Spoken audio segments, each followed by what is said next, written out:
이동의 촉 시간입니다. 화요일 촉가이드 박가영 아나운서와 함께합니다. 어서 오십시오. 네, 안녕하세요. 박가영입니다.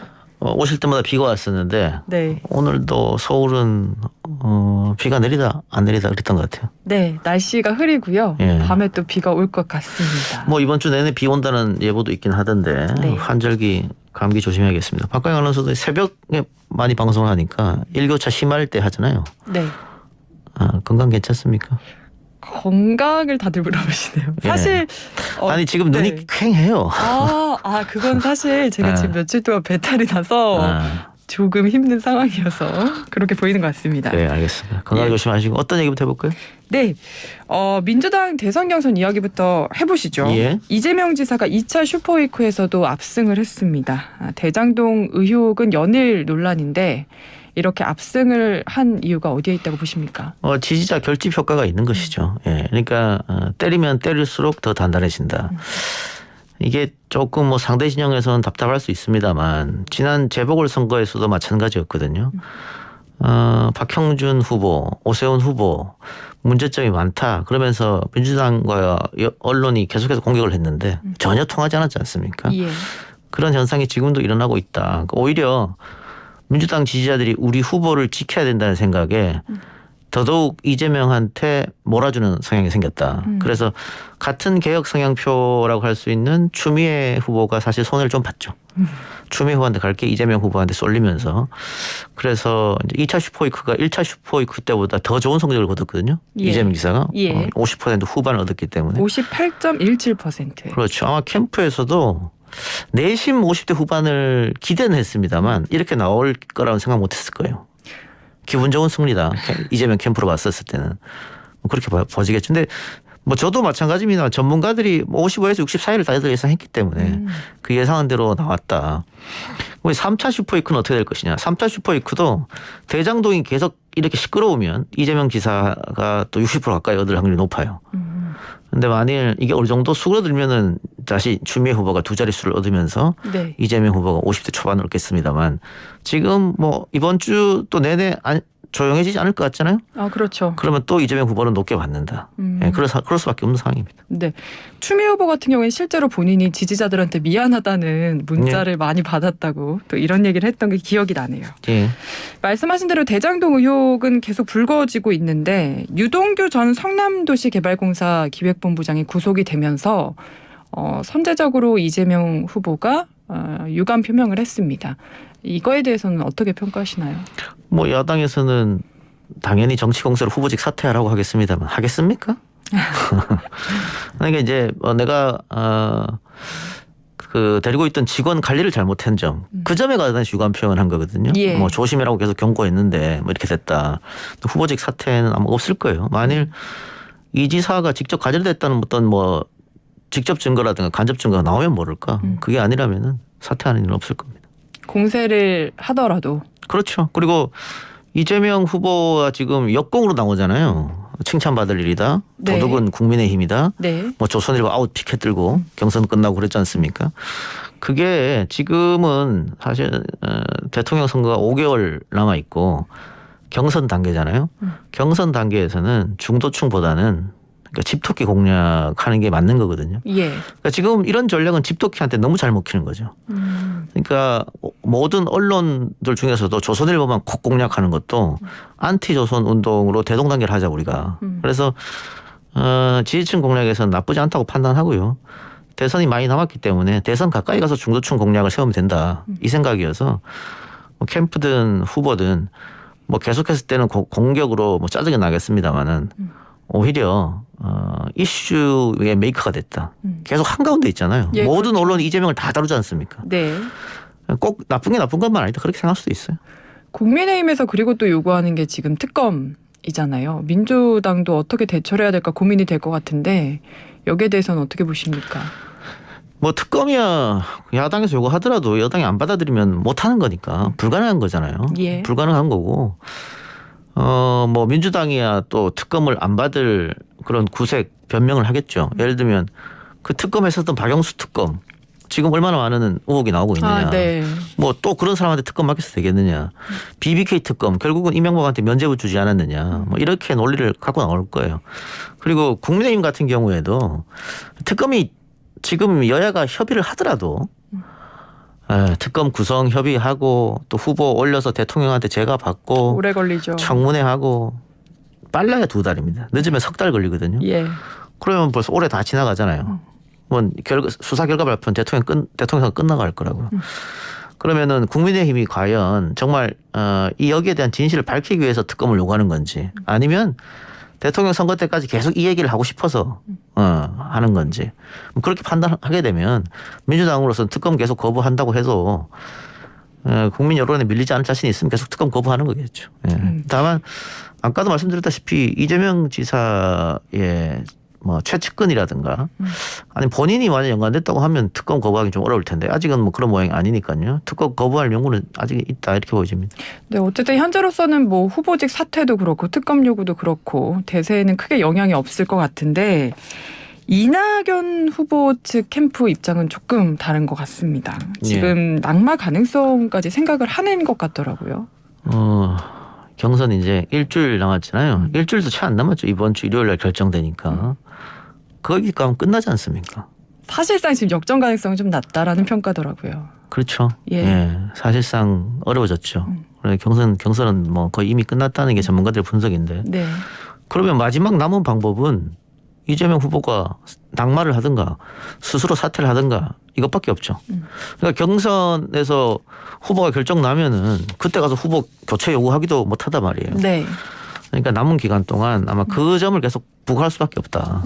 그래서 뭐 일각에서는 호남 경선 끝나고 이낙연 후보가 사퇴할지도 모르겠다 이런 얘기도 있었는데 이 낙마 가능성 때문에 그런 희망이 있기 때문에 절대 사퇴하지 않을 것이다. 끝까지 간다. 또 이런 주장도 있었거든요. 지금 보면 뒤에 주장이 맞은 거죠. 알겠습니다. 민주당 대선 경선 이야기 해봤고요. 또 하나 요즘 언론에 정말 높은 주목을 받고 있는 윤석열 전 총장 손바닥의 왕자 논란이 지금 계속되고 있습니다. 어떻게 봐야 될까요?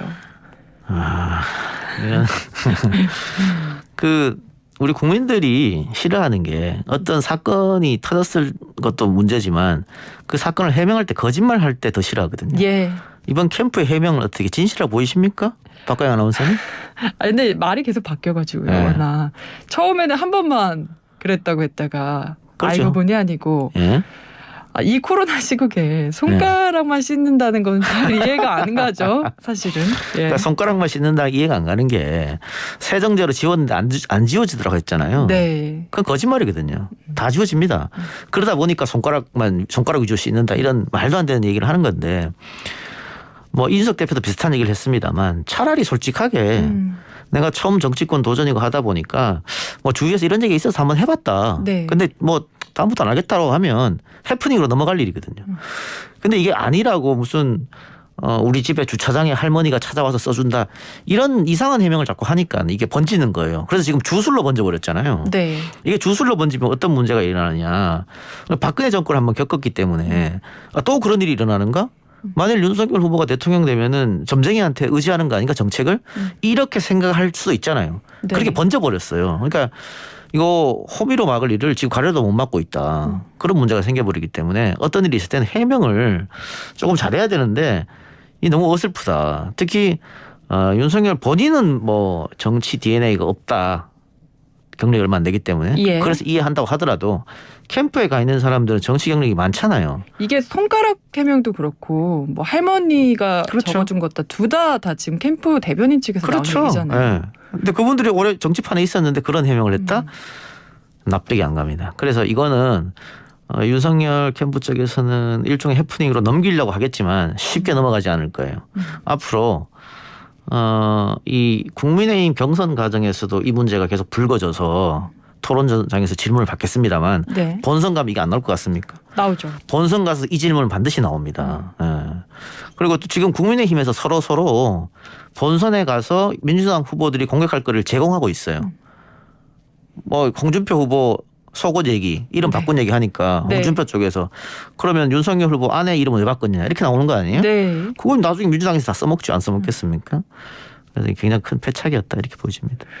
그 주술 논란으로 번지다 보니까 이제 윤석열 전 총장의 과거 이야기도 계속 나오고 있는데 바로 그런 거예요. 예, 뭐 김종인 위원장 만날 때 지금 무속인이 동석했다라는 보도가 있었다라는 식으로 또 홍준표 후보가 이야기를 하기도 했고요. 네. 이런 것들은 좀 어떻게 봐야 될까요? 그러니까 이런 게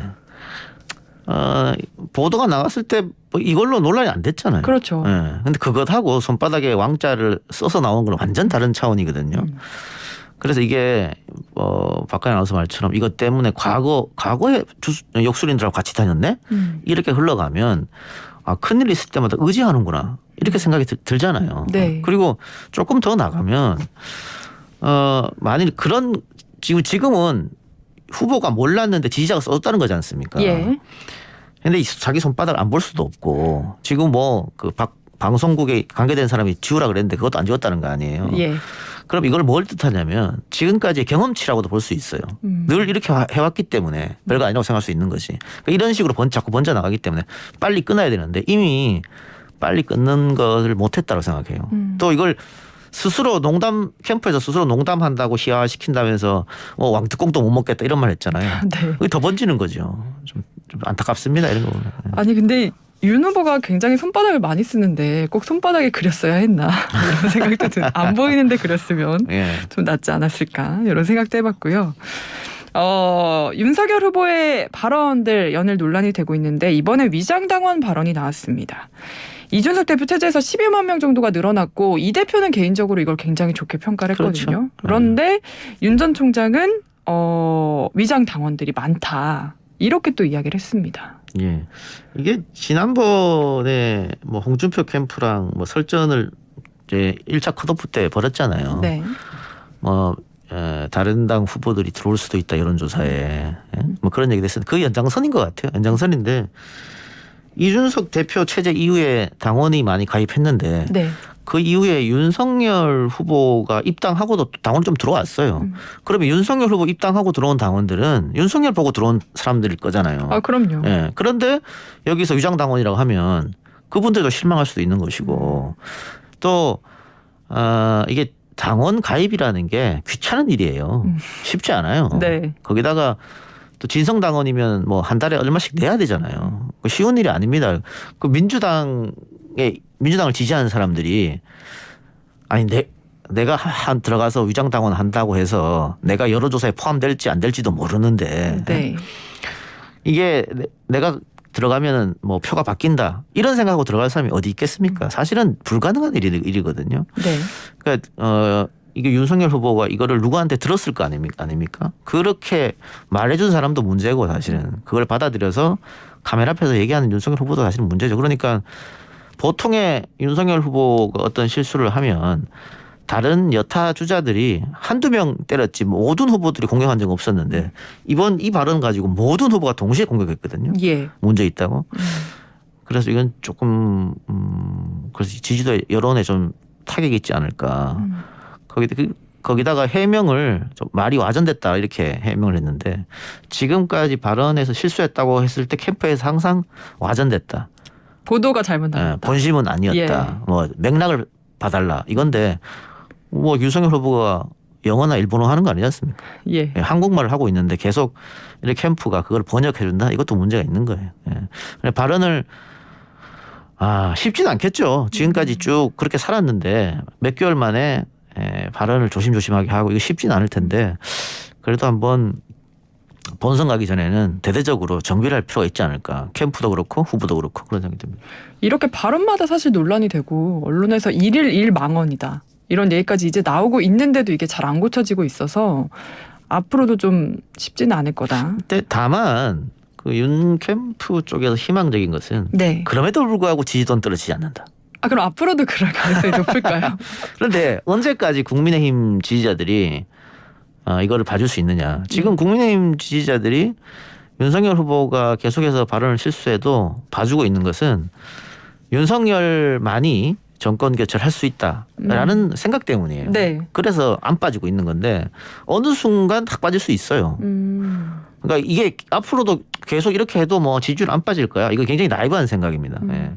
그렇기 때문에 지금 홍준표 후보가 올라오고 있는데 홍준표 후보는 일반 여론조사에서 올라오는 거고 국민의힘 당원에서는 아직 윤석열 후보가 높거든요. 네. 그러니까 일반 국민들보다는 국민의힘 당원들이 정치 고관여층이라고 봐야 될 거 아니에요. 그러니까 그 정치 고관여층에서는 홍준표 후보가 5년 전에 실패한 모습이 아직도 있단 말이에요. 예. 비호감, 막말. 최근에 근데 또 막말했지 않습니까? 네, 맞습니다. 그러니까 본인이 조심한다고 하더라도 그게 잘 안 돼요. 예. 스타일이 그렇기 때문에. 그래서 홍준표한테 아직 넘어가지 못하는 겁니다. 홍준표 후보가 신뢰를 못 줬기 때문에. 근데 그 당원들이 어느 순간 옮겨갈 수 있어요. 그러니까 지금까지는 뭐 말실수를 해도 지지도가 안 빠졌다. 그러니까 앞으로 계속해야 된다. 이거는 안 되는 거죠. 예. 근데 지금 옮겨가기에는 말씀하신 대로 홍준표 의원도 막말 논란이 또 시작됐다. 어떻게 해야 되나요? 근데 홍준표 후보가 이번 경선 들어오면서 굉장히 조심하는 네, 모습이 맞아요. 역력했어요. 네. 그래서 과거 같았으면 바로 발끈해서 받아칠 것도 조심조심하고 그리고 그동안 SNS에 말을 많이 썼잖아요. 근데 SNS는 글을 적는 거다 보니까 쓰고 나서 한번 검토하고 올리거든요. 네. 그런데 말은 그렇지 않잖아요. 말은 정제되지 않고 바로 나오는 거잖아요.